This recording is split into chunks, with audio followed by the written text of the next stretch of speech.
What's going on, friends? There was a time in the not-so-distant past with a Harley-Davidson motorcycle that you could order them with as many or as little options as you wanted. But if you guys have looked out there recently and watched some of the previous videos, you know these bikes are coming with a lot of technology and a lot of options that you may not necessarily want, but you're getting them anyways, and we like to call that mandatory. But for sales purposes, they like to use a much softer word. New Harley-Davidsons are coming with features that you may not necessarily want, but you're going to get them anyhow. These used to be optional add-ons, which you would pay extra for. So it used to be that you could get a Harley-Davidson, spend a little more to get some extra goodies, or basically you could forego those and get the price down on the bike. Well, that is now what they're calling, instead of mandatory, that softer word they like to use is standard. Now, I don't know about you guys, but I'm pretty sure a lot of you guys rode Harleys when, well, for lack of a better word, they were, I guess, dangerous, if we want to use government terms. And kind of thinking back on some of the older bikes, they didn't stop very well, they didn't handle very well, but we still loved them anyhow. And what I'm talking about is, a lot of things that are coming on Harley-Davidsons now, this is just not tech features, these are new safety features, which are basically becoming mandatory on all motorcycles produced, especially new ones. I get it, motorcycles are inherently dangerous, no matter what you ride, but now they're coming with a lot of safety features to try to keep you from hurting yourself, and I kind of want you guys' opinions on that, because when it comes to safety features, I don't know about you, but I rode motorcycles when they were really dangerous too. Guys, please don't forget, if you enjoyed today's video, don't forget to hit that like button and consider subscribing to the channel if you haven't done so already. Now, safety features on a motorcycle are all well and good. My issue with them is that they drive the price of the bikes up, and Harley-Davidsons are already expensive as it is without a bunch of extras that we don't necessarily want, like ABS, linked braking system, tire pressure monitors.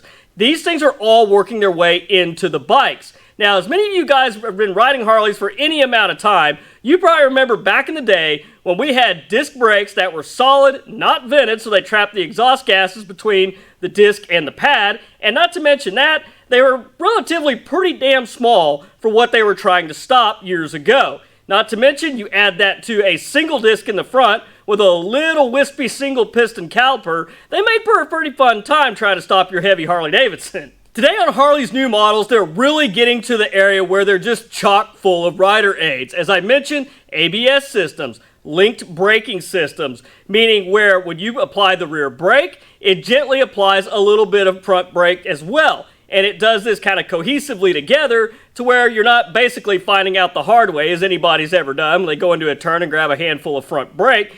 They're basically keeping you from actually having complete and total control of your motorcycle and riding it. This is kind of a big issue I see coming forward with Harley-Davidson motorcycles. I mean, do you feel like these are absolutely necessary on a Harley-Davidson? I don't.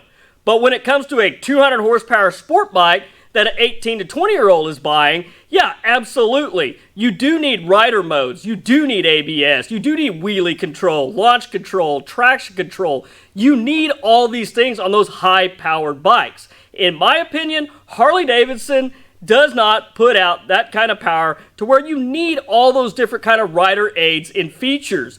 This can lead to a dangerous precedent where you get guys on motorcycles that don't necessarily know how to ride, and they don't know the difference in their riding abilities versus what the motorcycle is actually doing for them.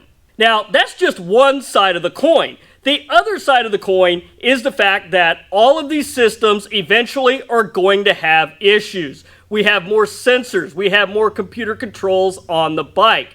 This is just the tip of the iceberg, as I mentioned in last week's video and the previous videos where we talked about electronics on motorcycles.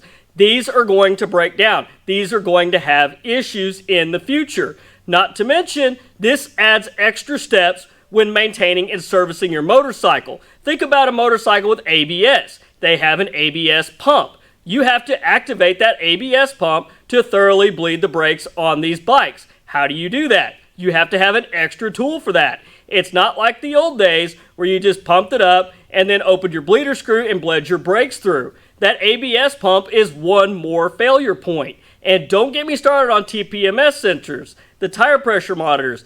Anybody, pretty much everybody out there that's got a newer vehicle, or not even a newer one, even something that's 10, 15 years old, they basically 2007 or newer, they still have the tire pressure systems in them. And as you guys know, those batteries fail, they're expensive to replace, especially if you're having a shop do it, because they want to charge you an arm and a leg for it. Now add Harley-Davidson onto that, and the price just went up exponentially more. Now, when it comes to ride modes and what we talked about last week with the electronics, and basically Harley-Davidson going to charge you to unlock certain features of the motorcycle, a lot of you pointed out in the comments on last week's video that KTM is already doing something like this. They have the different ride modes. Basically, you get a free trial on the sport mode, which unlocks the full potential and full power of the motorcycle, but after that free trial mode is up, you have to pay money to them for the bike that you already bought to keep that really fun mode unlocked.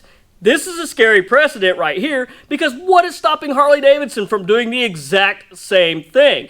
The motorcycles are getting more and more powerful right out of Harley-Davidson. That new 117 engine right off the showroom floor, it makes pretty dang good power. Now, just imagine if they limited that motorcycle down to about the 65, 70 horsepower that the 103 had with its ride modes, and then you had to pay Harley-Davidson to unlock the sport mode on it, which gave you the full power of that 117, that 100 plus horsepower, that 100 plus foot-pounds of torque.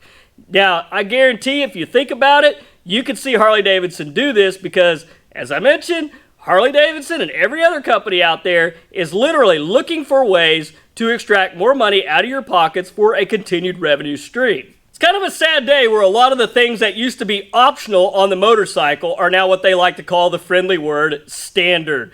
You used to have to pay another $500 for ABS. If you didn't want it, no problem. If you didn't want all the electronics on the motorcycle, no problem. Don't have to get all that stuff. But now it is coming standard, but there's nothing standard about the price. They're building all that into the cost of the bike now. And as you know, the cost of a new Harley-Davidson has basically, literally, absolutely risen year after year after year with stuff that we don't necessarily want or need.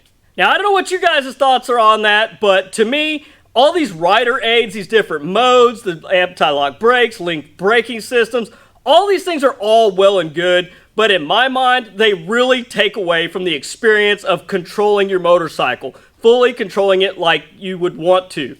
When I say basically the computer and all these aids are taking away control of the motorcycle, I really like to use the example of driving a vehicle with a manual transmission versus an automatic transmission. Personally, I like manual transmissions. Sure can't get them anymore, but they were great because you had even more control over the vehicle as far as acceleration, braking. It just gave you a whole new dynamic of control over what you were operating. And I feel like a lot of these rider aids and all these other little systems they're putting on these bikes, they take away from that. Because I guarantee you, you're riding in the rain, you're going to fall down your first time maybe. You're going to give it too much gas. You're going to get loose. It's going to get squirrely on you. But you know what? You learned something. You didn't have a computer there to stop you from doing it. Same thing with grabbing the front brake. Now they got systems on these bikes to where if you're running down the road, it knows your speed, it knows your lean angle, it knows everything that you're doing, and it's not going to let you hurt yourself. Now, to some people, this may be a really good thing, but to me, it takes a lot of the control that we came up with riding motorcycles right out of our hands. We all had to learn the hard way, but the bad thing about all this is that it's really not making riders anymore, it's making operators. So guys, I really want your opinion on this one. As I mentioned, I know a lot of you guys grew up riding the Harley-Davidsons that had the little disc brakes with the single piston calipers in them. And even without ABS, our brakes on the Harley-Davidson now are exponentially better. Suspension, everything is arguably 10 times better as far as power and stopping. But guys, I want your opinions on this. Do you like it? Do you think the rider aids are a good thing on a Harley? Do you think they're completely unnecessary? I want to know what you guys think about this down in the comments, so let me know your thoughts and feelings. But anyhow, guys, that's all I've got for you this week. If you guys enjoyed the video, please don't forget to hit that like button, and don't forget to subscribe to the channel if you haven't done so already. But till next week, guys, you stay safe on the streets, ride smart, dodge those cars, and I'll catch you guys back here next week with a brand new video. Thanks for watching.